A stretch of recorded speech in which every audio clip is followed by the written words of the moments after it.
This podcast is brought to you by the School of Advanced Study, University of London.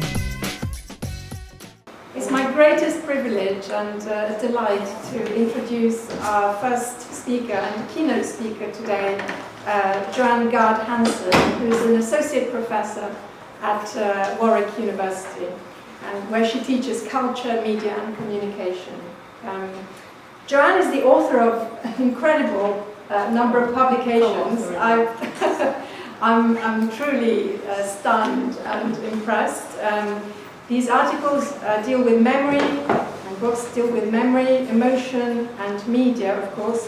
And I just want to mention a few titles, fantastic titles: Remembering Dennis Potter through Fans, Extras and Archives, Emotion Online, Theorizing Affect on the Internet, Geography and Memory, Media and Memory, and Save As, Digital Memories.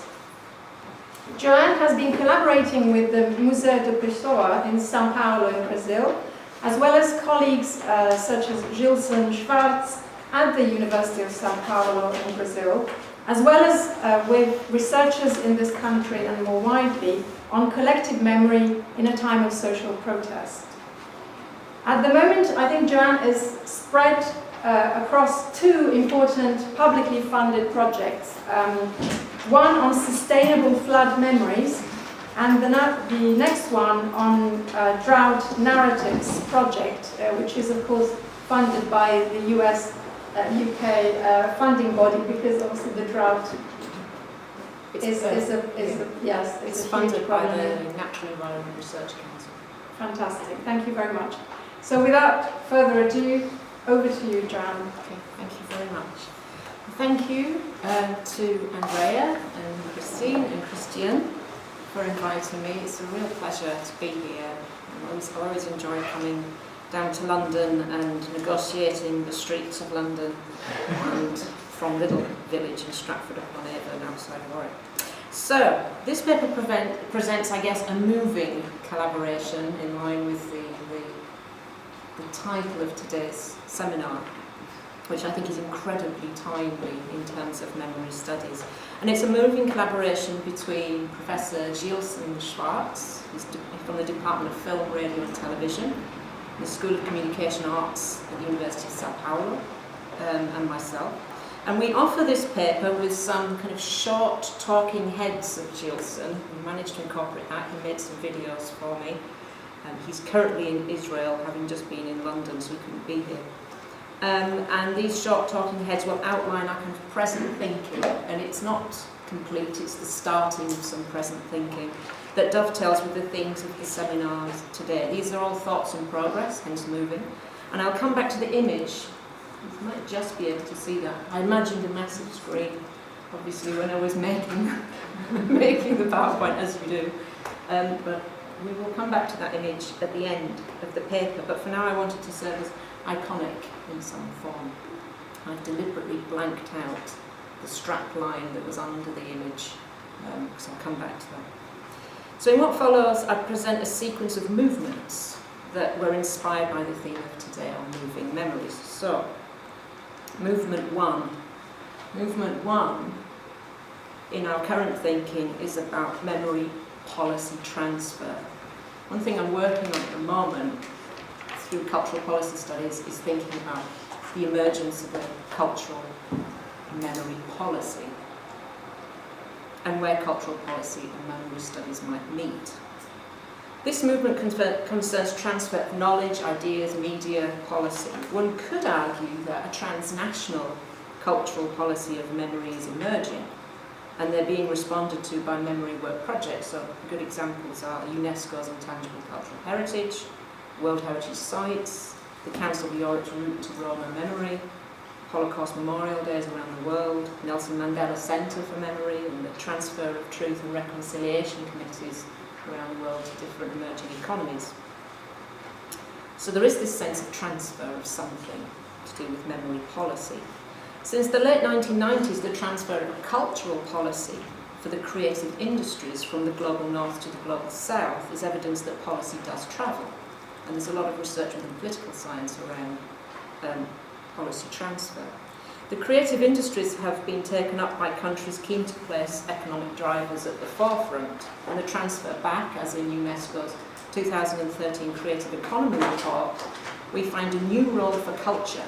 And this new role for culture is not necessarily about culture as an economic driver, but culture as actually questioning the very nature of the economy. Particularly in places such as Australia and Brazil, which have thriving economies, but that have difficult colonial pasts or difficult relationships, post-colonial relationships back to the global north. They have the sovereignty of indigenous peoples, growing environmentalism, and many hidden histories. So we've got this use of culture to question economy. And this is the centre of culture in São Paulo. I took this photograph while I was out there in April, and it's just interesting that that building was formerly the Bank of Brazil, and I just think it's that juxtaposition of culture and economy which I'll go on to in a Brazilian context.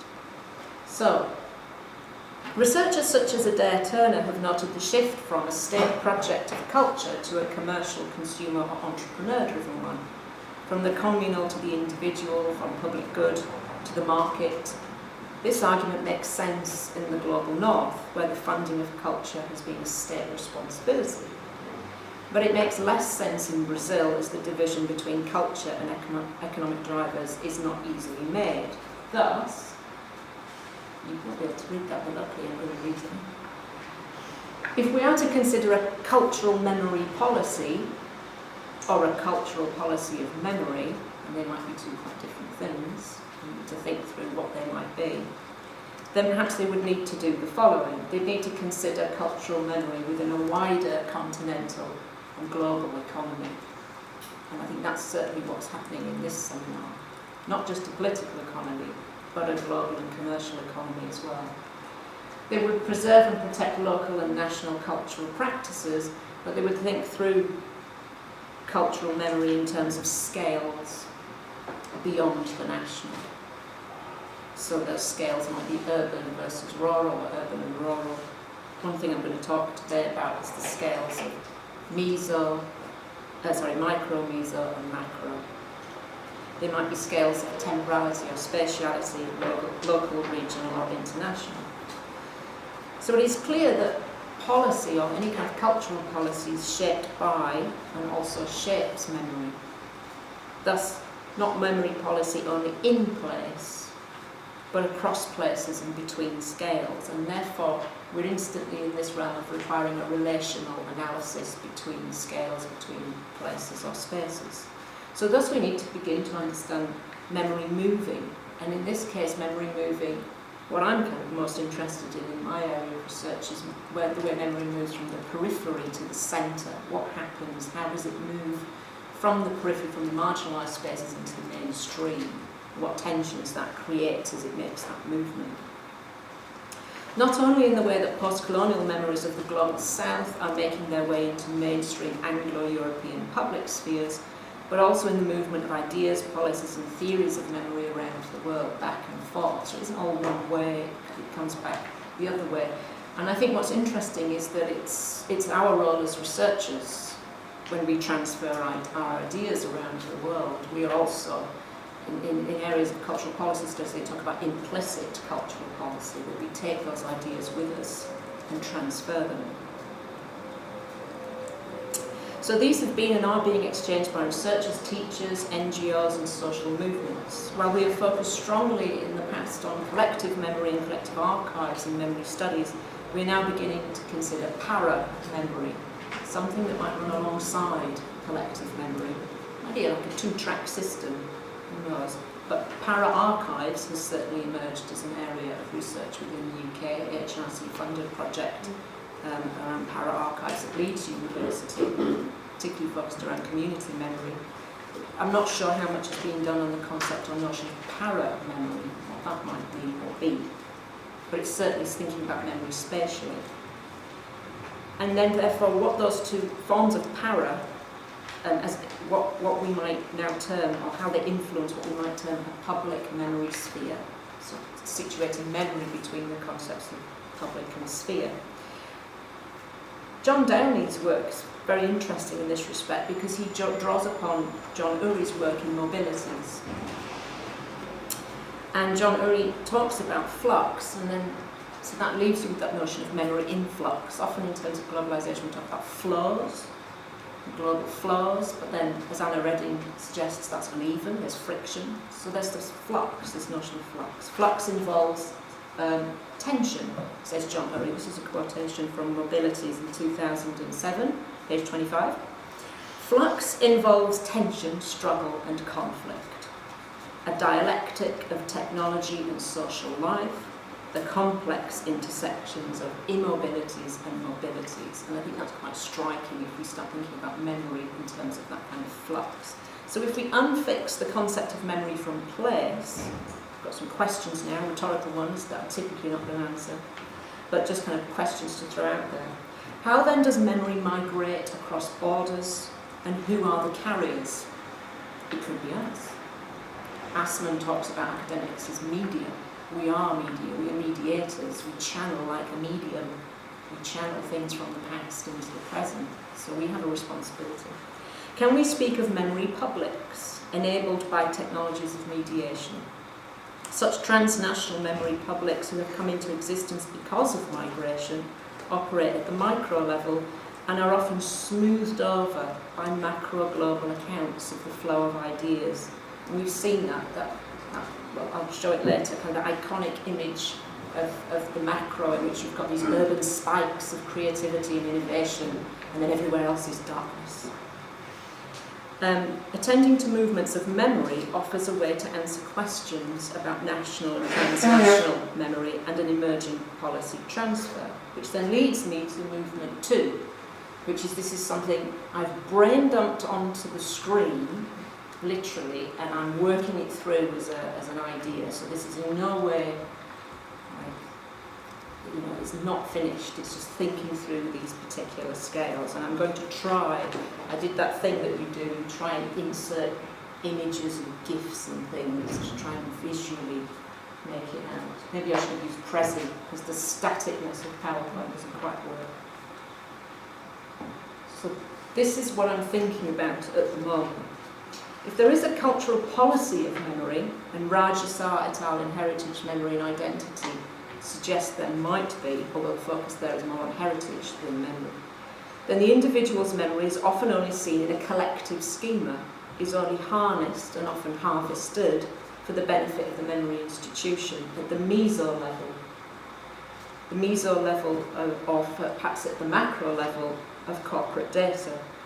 Any value added by the individual's micro-social memory, often free and increasingly digital labour, is time-bound by specific themed projects that are frameworked by existing policy objectives. Nevertheless, this micro level of memory is critical to explore in terms of movement and mobility.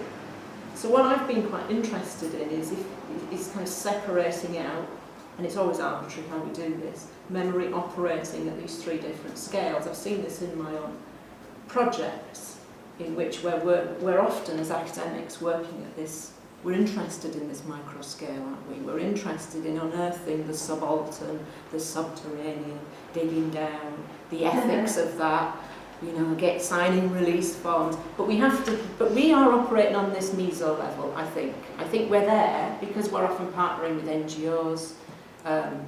We might be partnering with local community organisation or other academics. And so I think we have to recognise that we're in this middle sphere. We're doing some memory work, we're working in memory studies, we're mediating the past, we're scaffolding, so there's that notion of memory scaffolding in which it's only through our triggering of memories, through our research, that we scaffold that memory and support it.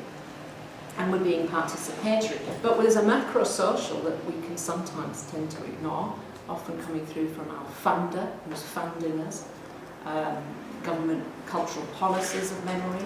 I mean, if you're funded by the EU, there's a specific cultural policy of memory there that is about joining, having a European collective memory, of which the UK may or may not be a part of, who knows. So I think we have to think about the top bit as well. So we're sitting, I think it's just useful to position yourself looking up, looking down at the same time, and constantly negotiating things in your project. So I'm being quite applied here as much as theoretical. I quite like the idea of taking theory and then practicing a theory in practice, as it were. So this, it's gone.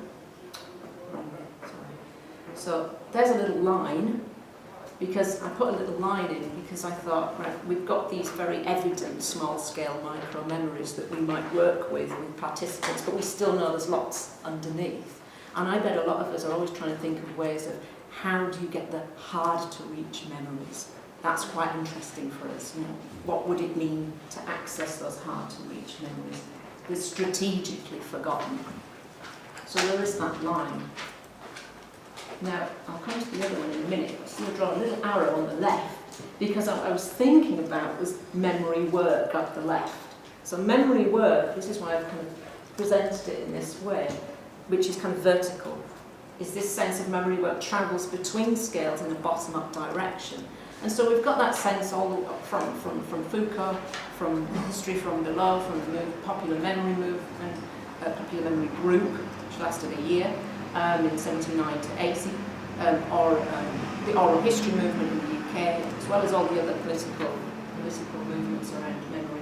That memory work travels from the grassroots up, and it certainly does in a Brazilian context. However, perhaps in a European context or a UK context, we've got sort of slightly different travelling when we've got memory policy emerging, which tends to go down the other side. So it's the macro, so the funders, the public, whatever that concept is of the public, the national, the corporate, an increasingly important part, working at that macro level is funding or is trying to change national memory in some way, or collective memories. And again, that's where we sit as well, at this meso level.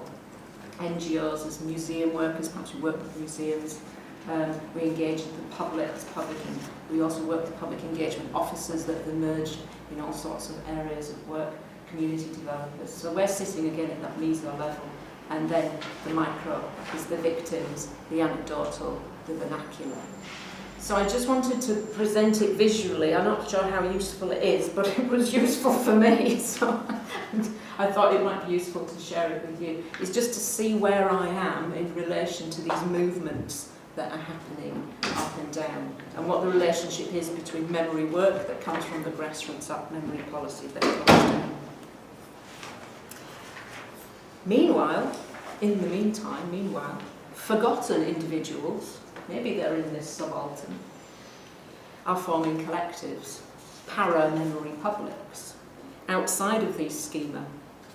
They're drawing upon histories of protest, cannibalising media archives, connecting memory cross-culturally, and using collective public memory as a social protest. I like to think of them as the Occupy movement of memory. What would it mean to occupy collective memory as a kind of para-memory public? In the same way as what does it mean to occupy Warwick? I thought I'd just do that on the slide, and we're videoing it. But what does it mean to occupy? And it's interesting this because it is kind of, you might think, well, you just randomly picked a picture of Warwick under protest. However, that's in the context of Warwick celebrating its 50th anniversary and all the collective memory work that's happening around that in terms of its corporate memory and identity. So they're really important. And more recently, it might be related to this. This is the recent example of the November 5th anonymous protest in London. Para-memories, para-archives, para-protest, para-conflict. This memory public remembers to protest, but forgets to vote, while the mainstream memory public remembers to vote, but forgets to protest. So there's something really interesting going on there. There's a really good example of a discussion posting straight afterwards. I quite like this. While austerity Britain were out in their cold back gardens, burning fivers in the form of fireworks, celebrating a botched attempt to kill the elite that profits from their serfdom, a A few thousand hardy souls made a protest on their behalf. Next year, something to really get the fires burning. Shame the masks seem to have been modelled on David Beckham. Next year, the very vast will not be vanquished by various vacuous vanguards of voters, of venerable or vicious voices from violently opposed victims of vintage vehemence, protesting about what exactly? I think that's quite interesting little conversation around memory and forgetting and what it means. And what it means to have the protest of those being forgotten, or memory and forgetting as protest. So to occupy cultural memory in some way is to protest from the perspective of the forgotten, from outside collective memory. And this kind of parallel memory moves. It doesn't seem to have any definable reason for its protest. It's just perhaps it's been forgotten. So it's a whole host of communities that are forgotten, that are protesting. So this leads me to movement 3, transnational memory and why Brazil.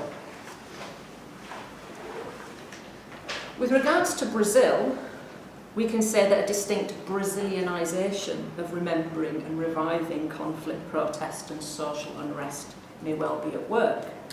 On the one hand, we see a refeudalization of memory, the powerful role of corporations and the private sector in memory industries. The Bank of Brazil, Petrobras, Votorantim, these are the big companies obviously in Brazil, and I'll come back to them in a minute. They all fund memory industries. A memory culture that appears to be driven on the surface by economics. But this is not corporate social responsibility as we know it in the UK and Europe, as we know it in the global north, a branding marketing exercise. This is genuinely a memory industry. Regardless of messages of corruption, these companies are investing heavily in memory, and I mean millions, billions in memory. Representation, communities, communicative memory, technologies of memory, archives of memory, and in particular digital storage of memory is quite important.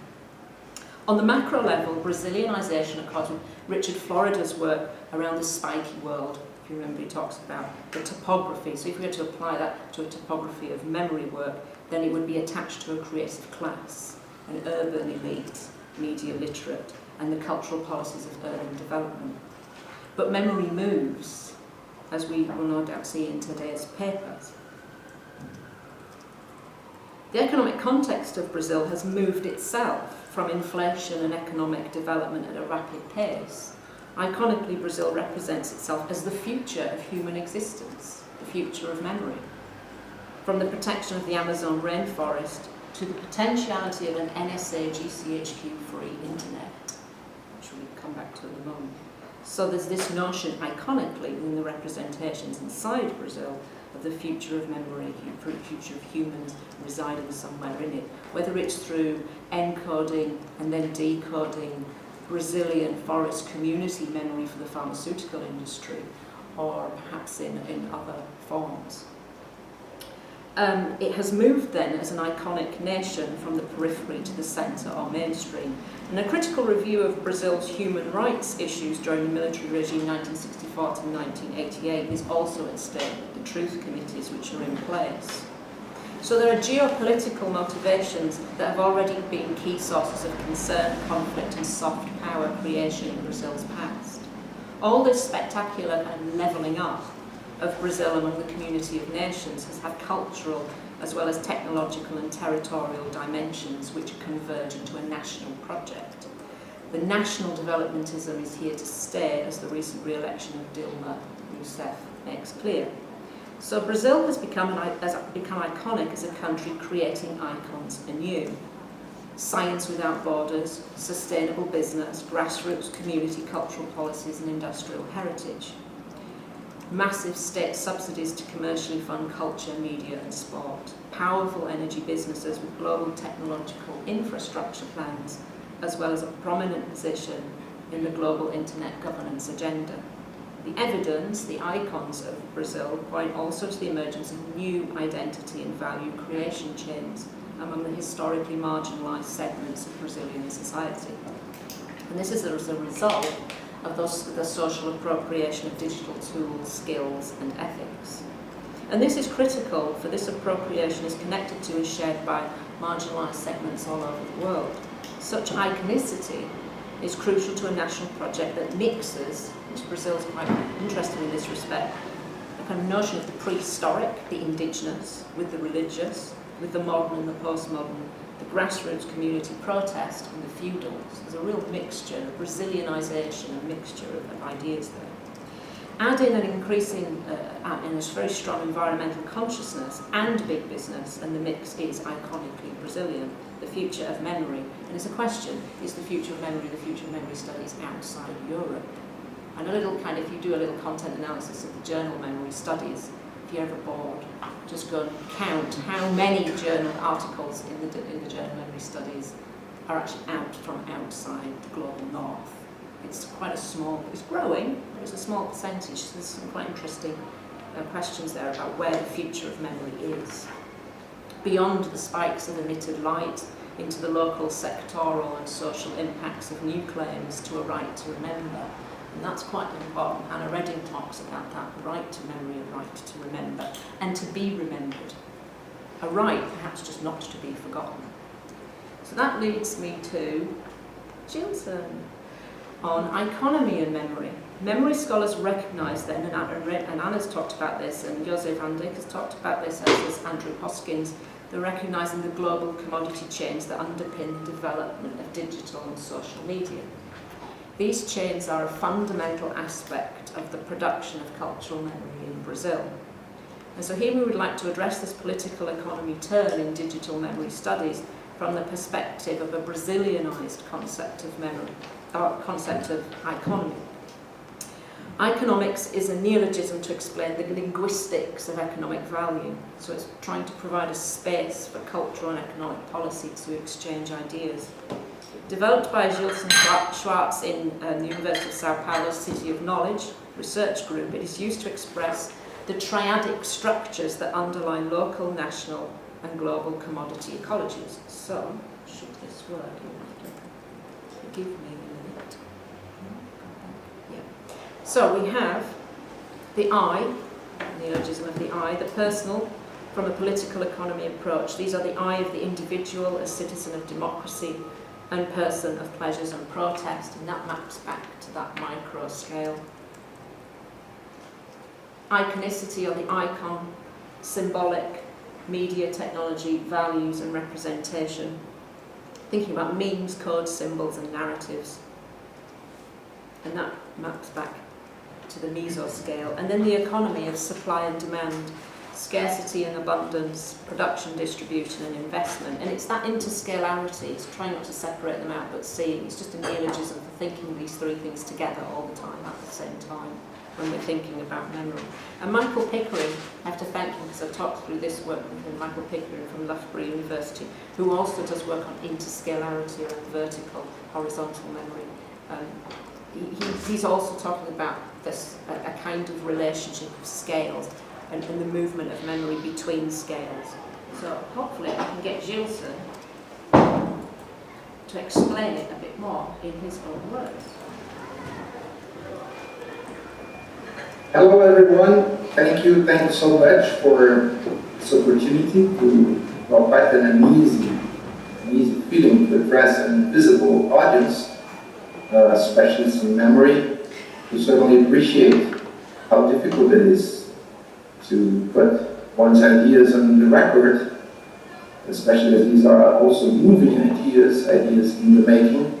So in order to reduce my feeling of uneasiness, I'm going to address you using an avatar and play with some images, of course, especially because we are now discussing the possibility of an icon. Okay, here I am, and the basic distinction I want to make is between economics and economics. From the Greek oikos to icon. Of course, this would take us very far, but just to give you a broad perspective on what I mean, associate oikos to the management of space and finite resources leading to politics and citizenship. That's what has been called especially since Heidegger and then recently by Derrida and others, the emerging metaphysics of presence. Truth is beyond appearances, geometry is the springboard to science, and since Aristotle, calculation, finding a balance, a ratio, past and future on the basis of the now are the outstanding aporias associated to the spatialization of time.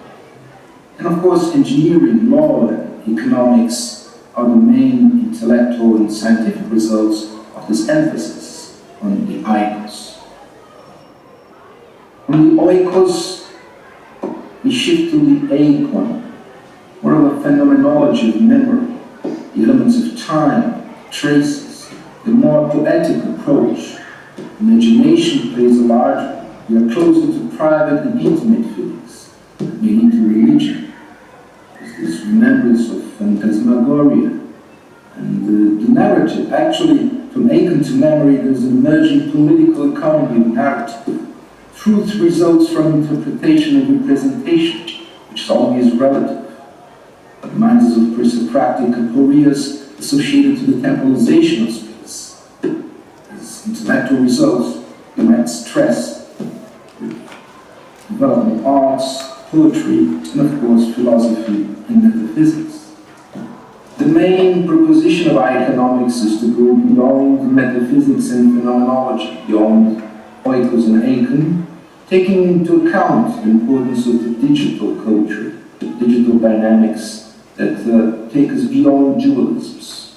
Science must go hand in hand with representation, reason with interpretation, the mechanics of the market with the poetics of imagination, memory, and a political economy of narrative. From opposition to composition, we must go beyond the construction and start networking, rather playing with triadic structures that combine beings, things, and science. From a scientific perspective, we hope economics, engineering, and humanities can bring us into a new horizon, a new framework for the creation of social, political, and technological relations. One promising perspective in terms of bringing the economic paradigm into research programs is looking for narrative clusters that combine value chains with meaning chains, the economic perspective with the symbolic and cultural perspective. We realize that the landscape, academic and entrepreneurial, is now open to the imagination of digital icons, both for profit and non-profit, proprietary or open source, competitive or collaborative, democratic, revolutionary, or even terrorist, which already required expansion of market, state and civic development opportunities, as well as regulatory challenges, cultural forms, new financial risks, and technological challenges and tools. One empirical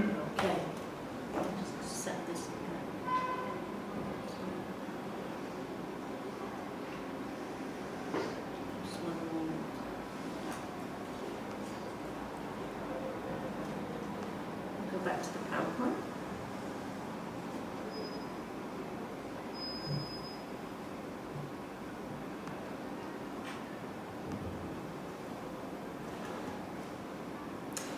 So, to the examples. I'm going to move on to the examples and we'll come back to Gilson. Take 3 examples, digital, civic and corporate, that are operating at the 3 related scales of micro, meso and macro, and are dynamically relational in terms of icons and economics. And memory is at the heart of all of these 3 examples and moves between them. It's changing as it moves. And I've deliberately chosen 3 from Brazil. So that's the particular one I'm particularly interested in at the moment. So digital memory. This is the Museu da Pessoa, the Museum of the Person, and it's developed a social memory technology. It's empowering local communities and unlocking new levels of heritage and representation via digital technologies. It's been doing it for some time. And the main goals of lay, civic and community, and in this case Brazil, corporate initiatives, are bound up with what the Museu da Pessoa does. But these come at a cost, and one that is driven by the cultural currency that digital media has in the memory industry. Memory in Brazil has a value, a real kind of currency, a value. And in our own context, the creative use of digital media may conflict with corporate and civic frameworks that provide the technological resources for collecting memories. So digital memory is risky work. Digital memory work is risky work. The Museu da Pessoa, the Museum of the Person, has been in existence for over 25 years and was developed out of the transfer of an implicit memory policy from the UK to Brazil around 30 years ago. The oral history movement and Paul Thompson's work, his ideas around oral history transferred to Brazil in his many visits to São Paulo and his friendship with the director of the Museum of the Person, who was so excited about this idea of memory from below. She created a Museum of the Person with a singular notion that we should stop making memory out of big groups, big ideas, big nations, big communities, but just the one primacy of the individual's right to remember. The Museum of the Person does more than collect memories of Brazilians from the coast to the city, the Amazonian rainforests to local schools. It operates at the intersection of economy and economy of memory.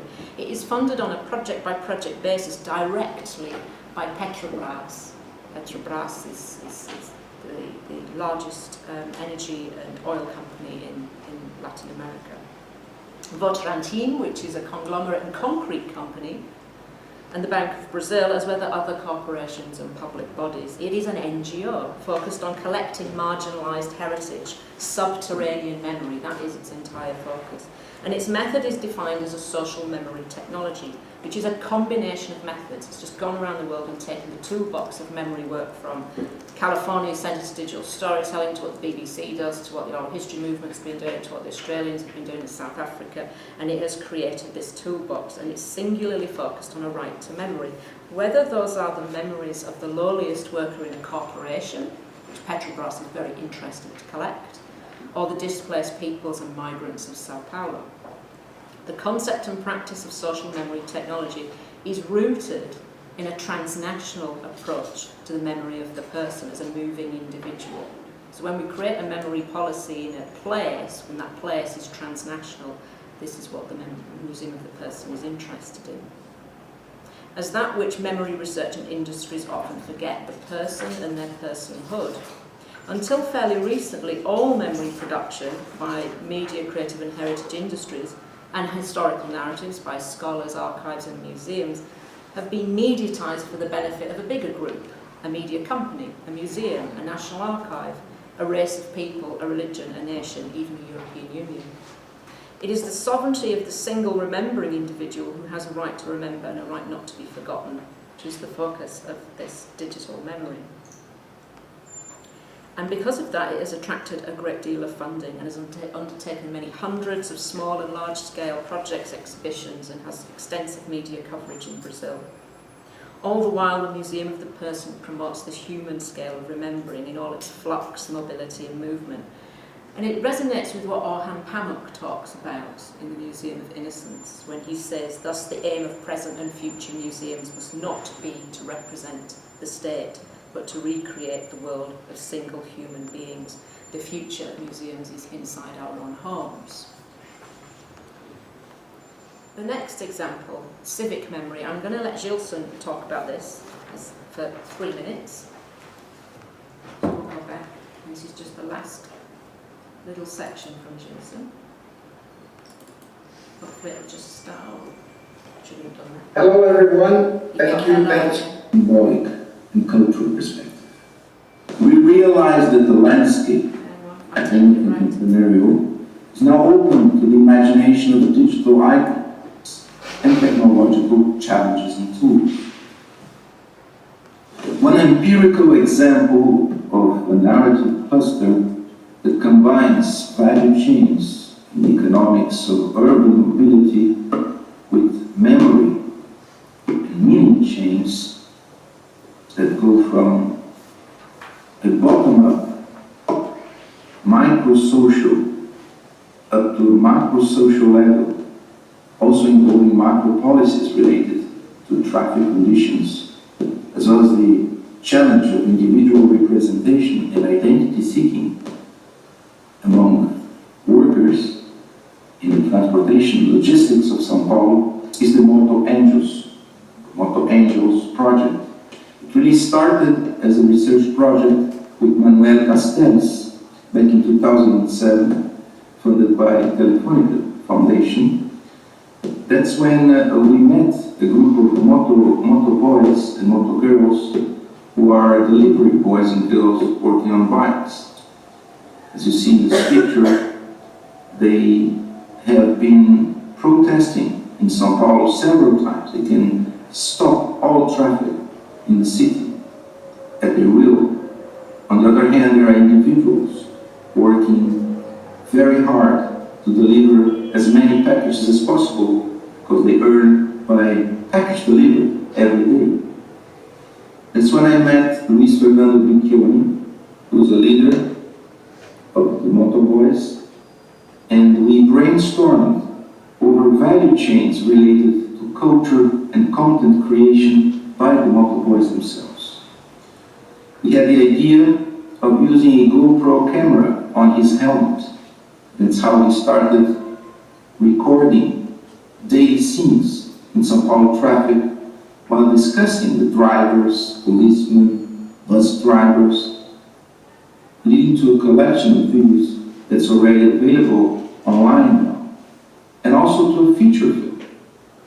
A feature film is a piece of fiction based on the life conditions of motor boys, which has been in the making for the last 6 years, is now supported by subsidies of the federal government, of the National Film Agency, and involves a global cooperation network. We hope to shoot the film next year. So it's an interesting example of how we can move in the search for memories and individual identity seeking from the individual level to macro social issues, going from research to fiction and back to research, organization and training of the motor boys as we negotiate with São Paulo Prefecture the creation of a multimedia course for them to appropriate technological new media tools and skills in order to further develop their own individual and social identity. And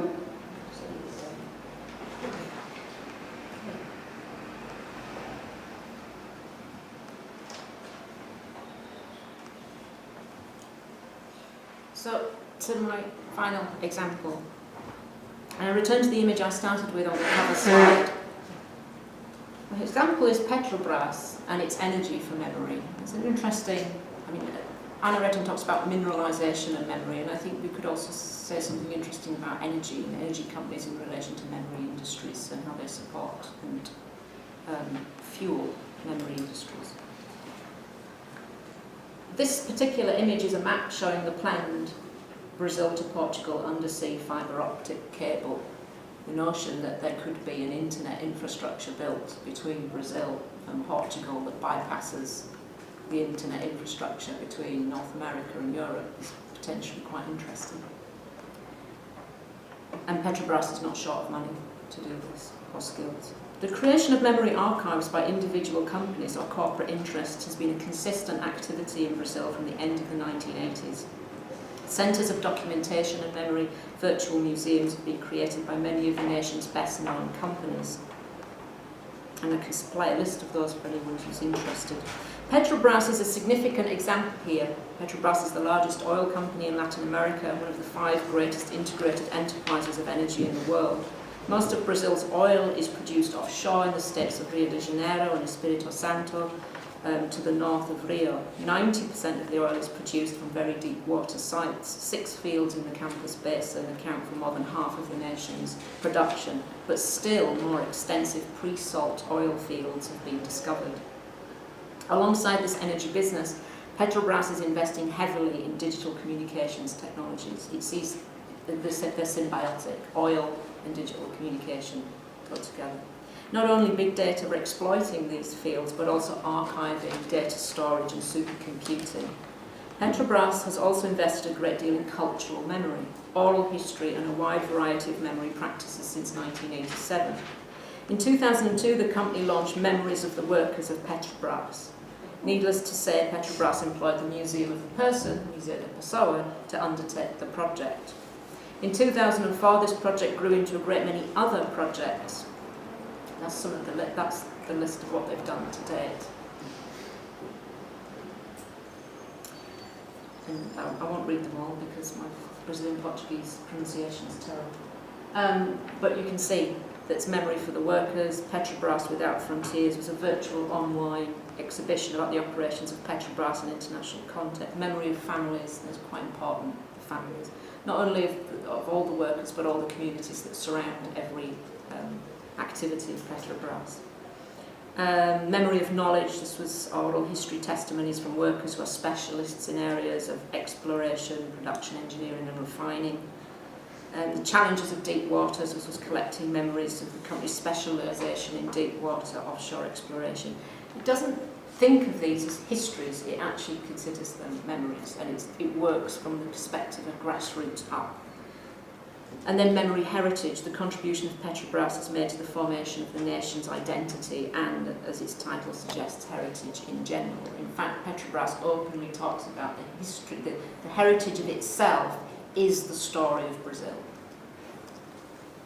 Community Memories. This project deals with the impact of the company on communities within which it has operated and the work it has done to strengthen community and social identity. In total, there are 700 oral testimonies in the archive of its memory programme, adding up to 450 hours of recordings, and they're all available in its virtual museum, the Memory Centre, along with a great deal of other documentation. Training programmes are run at Petrobras University using these memories, and the company runs courses in oral history storytelling, and it shares its memory strategy with other national companies. So imagine BP doing this, and that you don't need to go any further than that thought. Petrobras' cultural division has firmly adhered itself to this idea of culture and cultural memory as valuable, extremely valuable, and explicitly affiliates itself to a UNESCO-defined version of intangible cultural heritage. In fact, if you do a little bit of research on that notion of intangible cultural heritage, UNESCO have used Petrobras as an example of thinking about what that might mean. And this is what Petrobras says, that it's to emphasise the preservation of social, cultural and ethnic diversity in the country, in particular indigenous and African culture. And it's to promote the participation of communities of people with knowledge of their own and to contribute to the improvement of the quality of life of these groups. This is an investment in memory.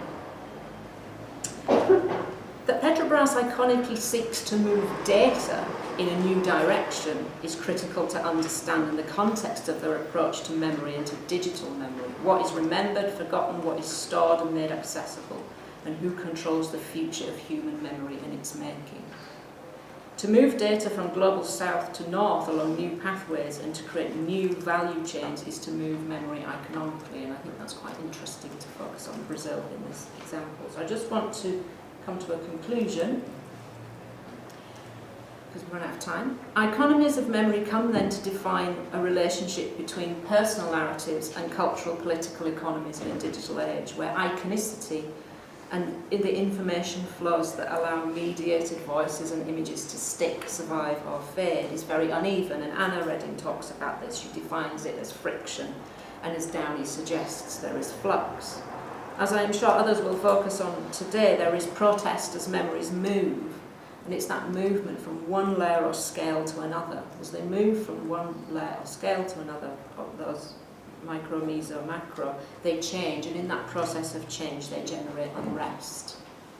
At all times they require energy for their movement, and thus it is a political and cultural economy of memory that should not be forgotten in our research. We should be looking at things like Petrobras or those kinds of economies that are supplying the energy, supply and demand for memory, as we analyse how and where memories move. So that's all I have to say. Thank you very much for listening.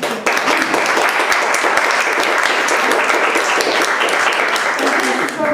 around this extremely thought-provoking, very original research. So I'm sure there will be lots of questions. And thank you for sort of exploding this, the cleavage between collective and individual memories, which is sort of sustained, memory studies for so many years. But it's sort of the way that you look at Brazil in this sort of iconic manner, sort of devising new economies and new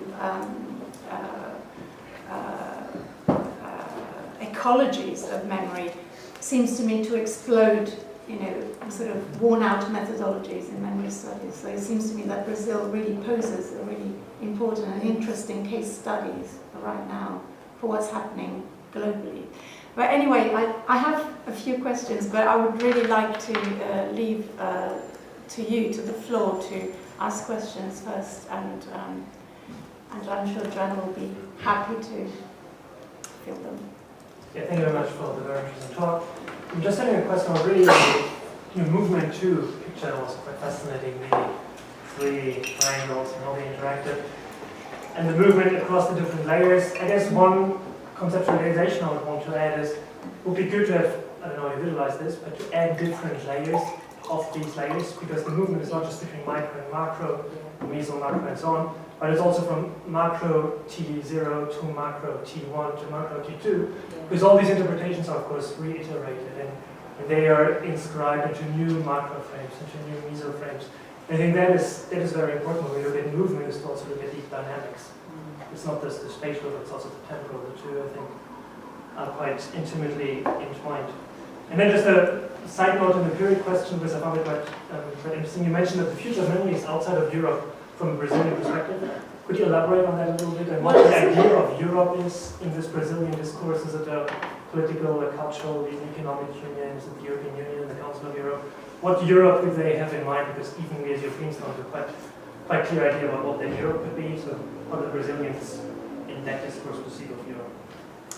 Well, there's different versions of Europe. There's Europes, I guess, in their thinking. I mean, the ones I've come across, there's this very positivist notion that Brazil will save the world from itself, in particular from what Europe has done to the world. So it's in this kind of heroic position, rather aggrandized, and it's kind of iconic heroic position. In other accounts, it sees Europe as a museum of the world, and a museum sitting there as an archive, as a museum, and that is not living memory, it's not alive, it's a dead things. And there's been that certainly come up. And then, as in terms of memory studies, what I've noticed in particular is they've talked about European memory studies in terms of too much emphasis upon trauma and too much emphasis upon that kind of the post-Holocaust thinking in memory studies, and that there are new possibilities of thinking about remembering, and in particular around remembering an everyday life as a very lived.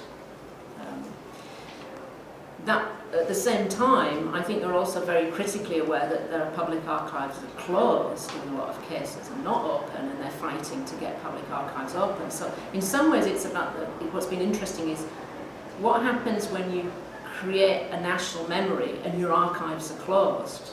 You kind of have to then root it in some non-evidential thing. There's no evidence, there's no fixed place for it. There's nothing to go to and say, and have historic. So you've got to almost create it all the time. It's quite inventive. And so there is that sense in which it's very hyper-real, it's driven by hype and branding. But at the same time, there's a recognition to want to open those archives, where it sees Europe as very archival, as very evidence-based type of memory. And they see it as an unhelpful schism between culture and the commercial, between culture and economy, which is kind of, they think that we're blind to the fact that they're not separate spheres at all. And again, there's also the general kind of post-colonial notions. But yes, and I think it's quite interesting, the UK perspective, because I think they're interested in working with the UK because it's somehow sitting inside and outside Europe, this idea of Europe.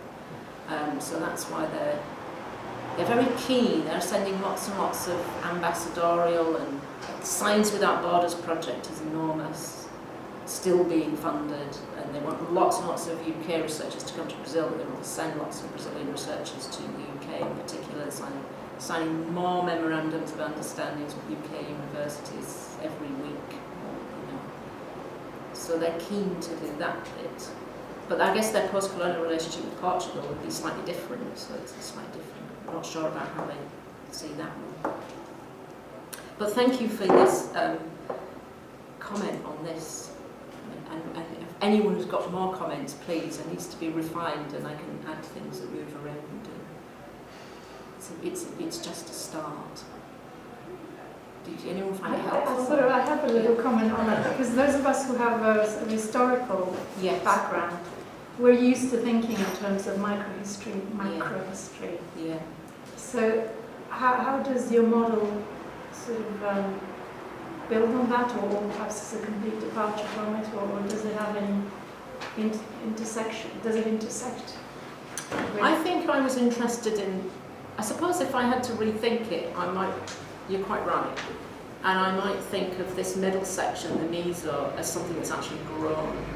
You could actually just make it move and get expansive, because that's what seems to have grown in the last 2 or 3 decades, and we all know this on the ground in our work with, we're being asked to work with museums, we're being asked to work with heritage centres, with all sorts of public memory institutions, whether they're libraries, archives, etc. And all those areas have created new roles of community engagement. There's all these new kinds of workers. And perhaps they were there before, or they were quite hidden, but it seems to become very prominent: participatory heritage, digital memory, and the museum. And so I think it's that middle section that I've become quite interested in, because we operate in that section, partnering with lots of other institutions and organisations. So we're not islands anymore, in the same way museums aren't islands. And Brazil has a notion of a museum as not an island, but a platform, and quite entrepreneurial. So, and we're not islands either, we're platforms and global movers, because if you're an academic, you have a fantastic opportunity to move around the world with your job, and so you take ideas with you. And what's interesting was when Paul Thompson did that movement in the 80s to São Paulo, he took the oral history movement idea with him, and then it creates a museum and it creates a policy. So ideas move as much as actual policies, fully formed policies themselves. You mentioned centres and peripheries in terms of movements of America, but can we still talk about movements from peripheries to centres? Are there any centres left? And if so, where are the new centres? Well, I think I was thinking about that in the case of how, the indices of the rankings of countries, and thinking about cities and creative cities in particular, and all the funding that's flowing in now to research agenda around the city, and then where that leaves all the dark spaces, of which the Amazon would be a dark space, all those peripheral areas. And I guess I was, because of the work that I've been doing around flooding and drought, which is an ecological term within what I'm interested in memory studies, is the way it also moves in terms of ecological ideas, is that within flooding and drought, it tends to be in the non-cities. I mean, it affects cities, but actually the rivers they start somewhere else. And it's all the communities that live along the rivers, in the peripheral spaces, who have a lay knowledge, who have a memory of living with water, for generations, an intergenerational memory of living with water that they only convey in through private folk memory, essentially. And it's the way in which cities, transient communities and catchments, want to harness that memory from the peripheral spaces for the benefit of city dwellers who For example, in São Paulo, it's built on top of two very large indigenous rivers. Anyone born post-1960 doesn't know that underneath the city are these two large rivers. So when it rains, the rivers come up and the city is flooded. And so it's always a surprise. So where's this water coming from? Because it's always there, but it's hidden, it's concreted over. And there's lots of living memory of playing on the rivers before they were concreted over. And they're enormous, massive rivers, but they're now polluted. So it's bringing, it could be that the peripheral knowledge, the peripheral memory is in the centre itself. It's within that central space, and hidden and subterranean, literally hidden. Also referring back to that fluidity and also the friction. Yeah. Yes. I've got at least two questions or comments to the scale you described. The one is that I think adding to the temporal dimension of having these three levels, which I think is an intriguing idea, I'd say we might also add several further dimensions to it. For instance, I mean, the whole argument you made, I would call it an institutional or organizational one, but we might also turn to a socio-cognitive one. And Halbbox would have said, well, we might have a micro-level personal memory, but it is always, as it is genuine, it is framed in collective terms. I mean, that's one of the things that the research on Holocaust memories uncovered, that it is highly individual, but the way people talk about it is again framed in tropes and frames provided by perhaps meso or macro level than institutions and memory agents that provide frameworks they can refer to and basically talk about their memories. So I would think it would also be productive in taking the Christmas tree. It is a Christmas. Sorry for that. Walking through London. Yes, well, having and seeing the structure in many more dimensions, but I think you could also relate to these dimensions. And the thing I find even more intriguing is thinking about the icon you mentioned, and thinking about the question you came up with on the last slide, do we need an archive of things? And I would say, well, this is just plain talk now.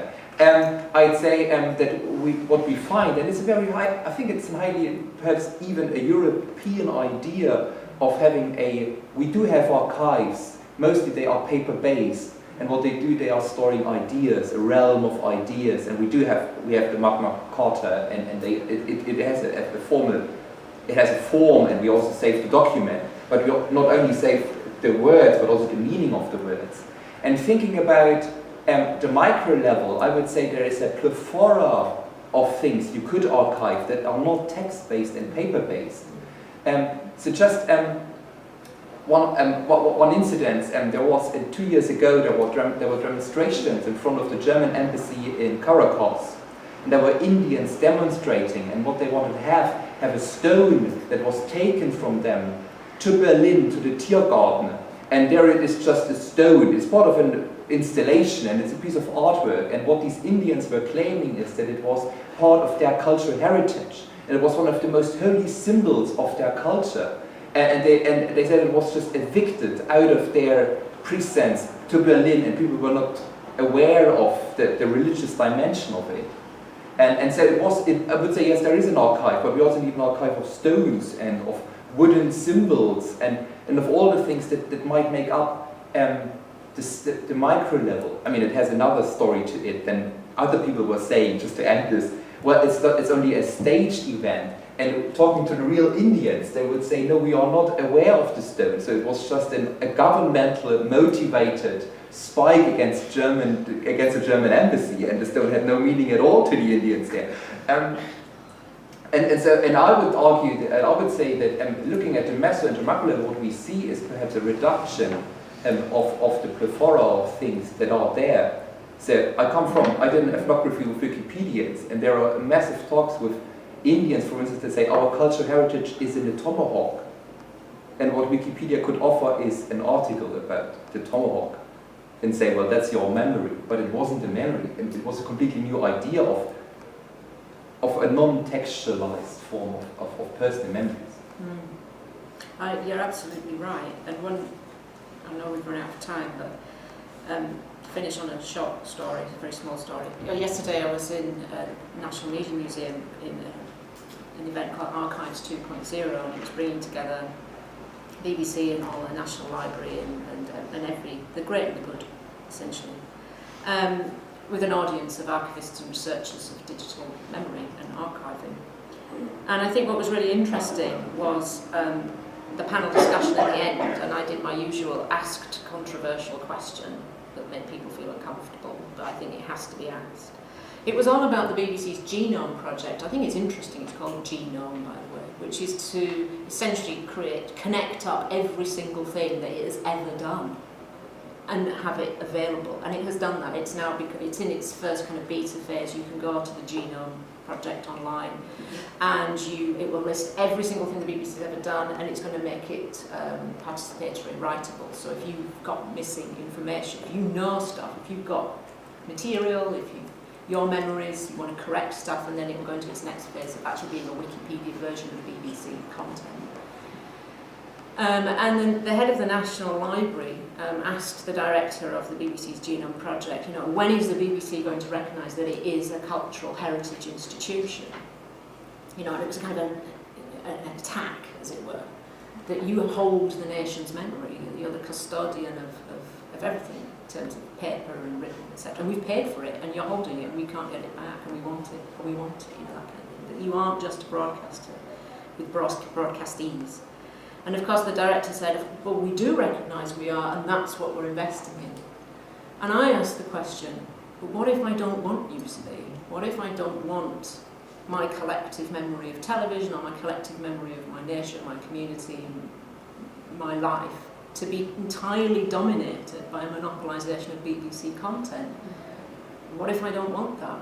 And I was told, then you just go elsewhere. You're going to have to go somewhere else. I thought, right, well, where else would I go, and can I have a tax break if I do? Because it's really important, because my memories of television, my memories of media, my memories aren't only BBC content. There's other commercial content, and it worries me. It worries me that there's this move. If Petrobras is building national memory with its funding, what's the possibility in the UK or in any other country? Who's doing that work? It looks like who's doing that work is a kind of combination, a collaborative combination of the BBC, the National Library, and the BFI or something. They're the ones who are creating a kind of national collective framework. And so the question is, where's the intentionality? There's this sense, when you listen to them, they say it's always as if, oh, it's inevitable. It's inevitable. The digital's inevitable. We've just got to go along with it. And we've got to catch up. And we're behind as well at the same time, but we're ahead, but we've got to catch up. And there's this anxiety all the time that we've got to do these things. As if there's no intentionality to it, as if there isn't anything determining it, as if we can't make any choices. And the choice I would have, if I don't want the BBC to dominate my understanding of my country or my region or myself, is to go elsewhere, to go somewhere else. I thought it was interesting. Thank you. With Petrobras, when I heard about that, I assumed it was a company producing petrol. Yeah. And that really irritated me just as much. Yeah. The idea that it's all corporations that draw on my subjective memory. I recognize your unease that you just recounted about the BBC approach, but the Petrobras thing didn't say to me. So is it the same, or do you think they are doing something? It's important to remember as well that Petrobras is partially government-owned. Yes. It's not, I mean, it's not Exxon or BP or... No, it's not. I mean, it's similar, obviously, but it is partially government. I think the majority, 50 or 51% government-owned. I've got which adds a level of complication to it. It does add a level. Even more problematic, perhaps, but still, it's a little different than BP. Yeah. I think we can't think of regulated memory and deregulated memory. I don't. Do you know what I mean? I think we have regulated memory, and then we have re-regulated memory, and there isn't like a safe, lovely place for memory to be. Yeah. And with lovely memory agents, and we're all kind of searching for that. I think we have to be realistic in terms of privatisation, and it's how open and transparent that is. I guess that's the key. BP does work with community memories in Scotland in particular, it does, but it does it under a CSR, a BAM approach, slightly different.